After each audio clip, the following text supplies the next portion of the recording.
Helicopter दुर्घटना में शहीद जनरल बिपिन रावत और उनकी पत्नी मधुलिका रावत का अंतिम संस्कार आज।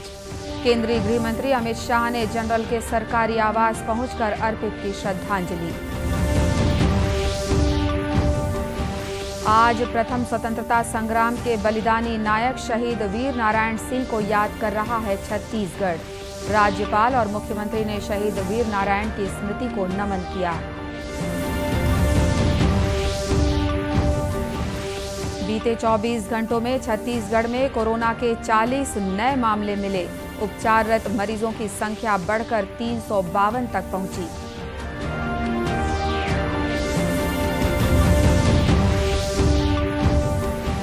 और राजनांदगांव जिले में युवा महोत्सव का रंगारंग आगाज।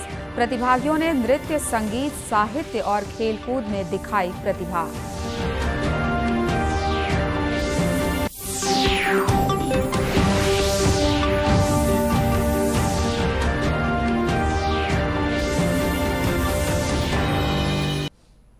नमस्कार, आप देख रहे हैं दूरदर्शन समाचार। मैं हूं अनुराधा दुबे। अब समाचार विस्तार से। देश आज जनरल बिपिन रावत और उनकी पत्नी मधुलिका रावत को श्रद्धांजलि अर्पित कर रहा है। बुधवार को तमिलनाडु के कुन्नूर में हुई हेलीकॉप्टर दुर्घटना में उनकी मृत्यु हो गई थी। केंद्रीय गृह मंत्री अमित शाह, कई अन्य केंद्रीय मंत्री, राष्ट्रीय सुरक्षा सलाहकार अजित डोभाल, संसद सदस्य, विभिन्न राज्यों के मुख्यमंत्री, भारतीय सेना, नौसेना और वायुसेना के अधिकारी तथा अन्य गणमान्य व्यक्तियों ने आज जनरल रावत के सरकारी आवास पर उन्हें श्रद्धांजलि अर्पित की। जनरल रावत और उनकी पत्नी का अंतिम संस्कार आज शाम दिल्ली छावनी के स्मशान में पूरे सैन्य सम्मान के साथ किया जाएगा। इससे पहले कुन्नूर हेलीकॉप्टर दुर्घटना में शहीद हुए सैन्य कर्मियों के पार्थिव शरीर कल शाम सुलूर से दिल्ली के पालम हवाई अड्डे लाए गए। प्रधानमंत्री नरेंद्र मोदी, रक्षा मंत्री राजनाथ सिंह, राष्ट्रीय सुरक्षा सलाहकार अजित डोभाल और केंद्रीय मंत्री स्मृति ईरानी ने पालम हवाई अड्डे पर जनरल बिपिन रावत, उनकी पत्नी और 11 अन्य सैन्य कर्मियों को श्रद्धांजलि अर्पित की। रक्षा मंत्री राजनाथ सिंह ने जनरल बिपिन रावत और सशस्त्र बलों के अन्य जवानों के शोक संतप्त परिजनों से मुलाकात की। हेलीकॉप्टर दुर्घटना में बचे ग्रुप कैप्टन वरुण सिंह को बेंगलुरु में वायुसेना कमान अस्पताल भेजा गया है। देश के पहले chief of defence staff general Bipin Rawat, उनकी पत्नी मधुलिका रावत और 11 अन्य सैन्य कर्मियों की शहादत से छत्तीसगढ़ में भी शोक की लहर है। प्रदेश भर में बहादुर सैन्य कर्मियों को श्रद्धांजलि दी जा रही है। बिलासपुर के महामाया चौक पर भारतीय जनता युवा मोर्चा के कार्यकर्ताओं ने शहीद जवानों को श्रद्धांजलि अर्पित की। इस दौरान शहीद जवान और भारत माता की जय की गूंज सुनाई देती रही। में आज भारतीय जनता युवा मोर्चा द्वारा श्रद्धांजलि का कार्यक्रम रखा गया था। यह समूचे देश के लिए यह संकट का समय है। उनके नेतृत्व में हमारे देश के सेना का शौर्य बढ़ा है। उनके नेतृत्व में हमारे देश के सेनाओं का सम्मान बढ़ा है। और जब कारगिल का युद्ध हुआ था तो किस प्रकार से हम सबको पता है कि वो सेना के साथ ही फ्रंट लाइन में थे। यह पूरे देश के लिए अपूर्व क्षति है। बिलासपुर जिला कांग्रेस कमेटी ने गांधी चौक पर इकट्ठा होकर जनरल रावत और शहीद जवानों को श्रद्धांजलि अर्पित की। बिलासपुर महापौर रामशरण यादव ने कहा कि ऐसे महान सेना नायक का असमय चले जाना अपूर्णीय क्षति है। क्षति है जिसकी पूर्ति कभी नहीं हो सकती।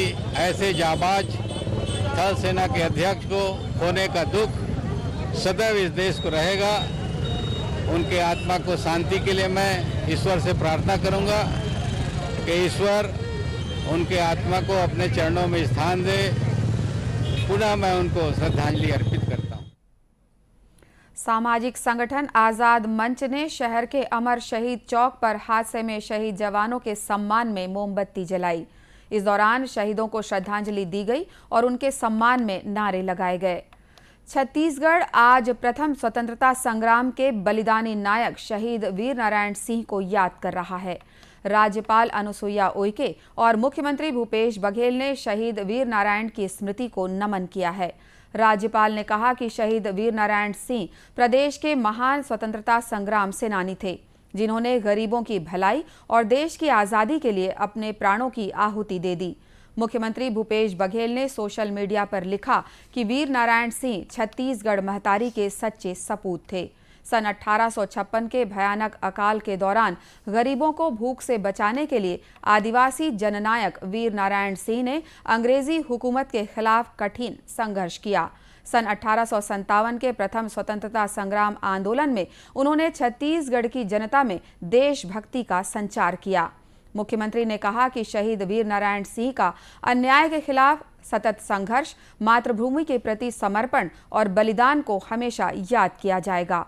मुख्यमंत्री ने प्रयास आवासीय विद्यालय के प्रतिभा सम्मान समारोह में शहीद वीर नारायण सिंह की गाथा सुनाई।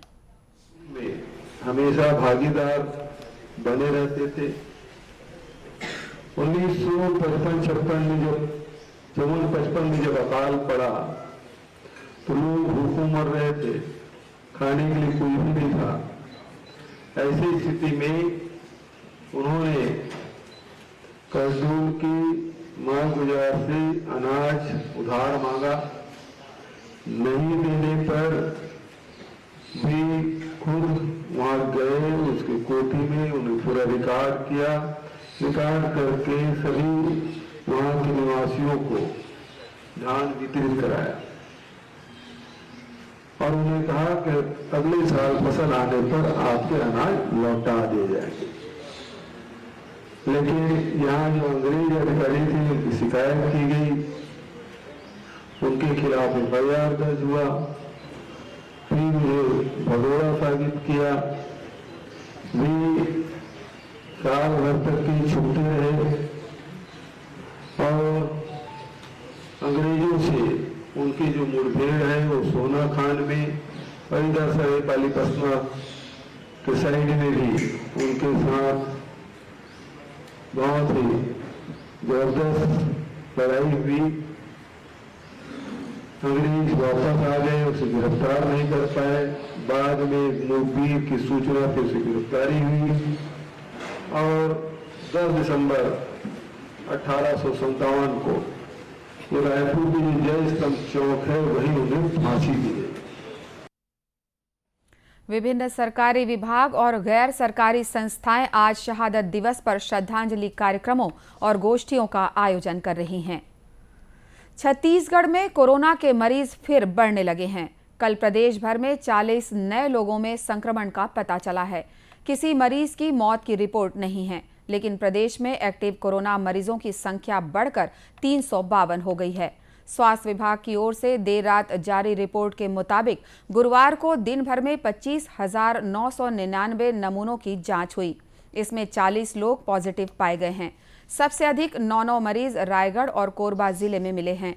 रायपुर में 6 और धमतरी बिलासपुर जिलों में 3-3 मरीजों का पता चला है। अभी प्रदेश में सबसे अधिक 57 एक्टिव केस रायपुर जिले में हैं। देश में पिछले 24 घंटों के दौरान 8,503 लोगों में संक्रमण की पुष्टि हुई है। इस समय लगभग 94,000 लोगों का उपचार चल रहा है। इधर कोरोना के खिलाफ टीकाकरण अभियान भी जारी है। देश में अब तक 131 करोड़ 18 लाख से अधिक कोविड टीके लगाए जा चुके हैं। केंद्रीय स्वास्थ्य मंत्रालय ने बताया कि पिछले 24 घंटों में 74,57,000 से अधिक टीके लगाए गए। राजनांदगांव जिले में अलीवारा स्थित हाई स्कूल मैदान में 2 दिवसीय जिला स्तरीय युवा महोत्सव का रंगारंग आगाज हो गया है। डोंगरगांव विधायक एवं पिछड़ा वर्ग विकास प्राधिकरण के अध्यक्ष दलेश्वर साहू, युवा आयोग के अध्यक्ष जितेंद्र मुदलियार और कलेक्टर तारन प्रकाश सिन्हा ने इसका शुभारंभ किया। इस आयोजन में जिले के प्रतिभागियों ने कथक, मणिपुरी, ओडिसी, कुचिपुड़ी और भरतनाट्यम जैसी नृत्य शैलियों के साथ हिंदुस्तानी और कर्नाटक शास्त्रीय संगीत की प्रस्तुतियां दी।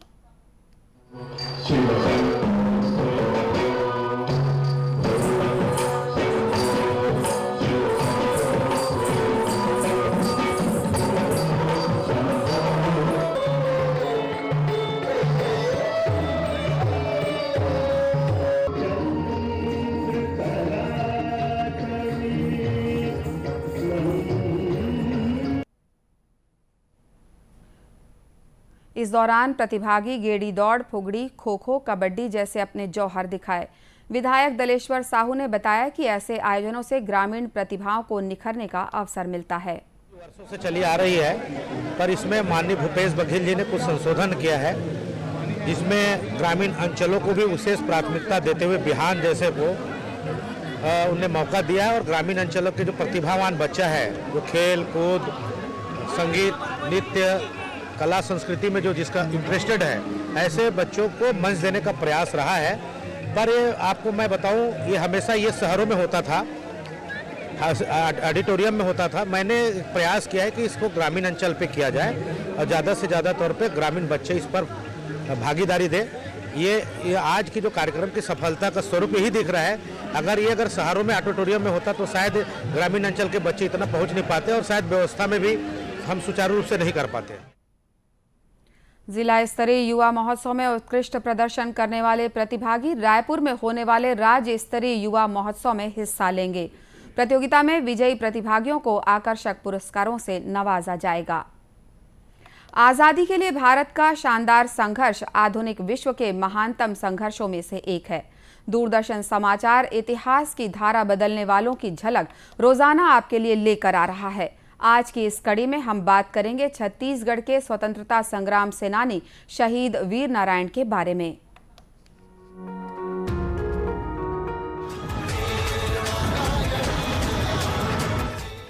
आज हम स्वाधीनता सेनानी वीर नारायण सिंह को भी स्मरण कर रहे हैं, जो 10 दिसंबर 1857 को शहीद हुए थे। नारायण सिंह को बहुत से लोग छत्तीसगढ़ से प्रथम स्वतंत्रता सेनानी के रूप में भी जानते हैं। उन्होंने 1857 में छत्तीसगढ़ से भारत की स्वतंत्रता की लड़ाई लड़ी थी। नारायण सिंह का जन्म 1795 में छत्तीसगढ़ के सोनाखान क्षेत्र में हुआ।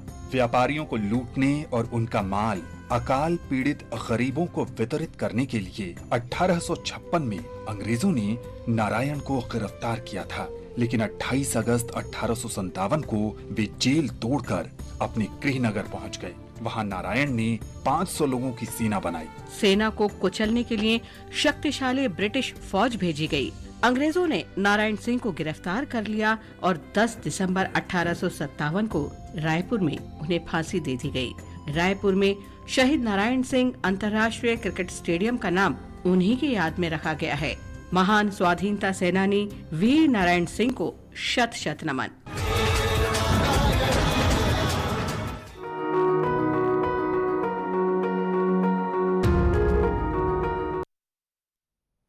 दूरदर्शन केंद्र रायपुर से प्रसारित होने वाले प्रादेशिक समाचार को आप YouTube पर भी देख सकते हैं।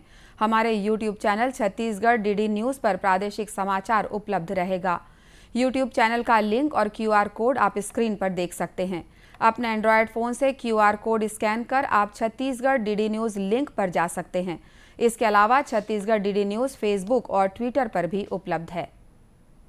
अंत में मुख्य समाचार एक बार फिर। हेलीकॉप्टर दुर्घटना में शहीद जनरल बिपिन रावत और उनकी पत्नी मधुलिका रावत का अंतिम संस्कार आज। केंद्रीय गृह मंत्री अमित शाह ने जनरल के सरकारी आवास पहुंचकर अर्पित की श्रद्धांजलि। आज प्रथम स्वतंत्रता संग्राम के बलिदानी नायक शहीद वीर नारायण सिंह को याद कर रहा है छत्तीसगढ़। राज्यपाल और मुख्यमंत्री ने शहीद वीर नारायण की स्मृति को नमन किया। बीते 24 घंटों में छत्तीसगढ़ में कोरोना के 40 नए मामले मिले। उपचाररत मरीजों की संख्या बढ़कर 352 तक पहुंची।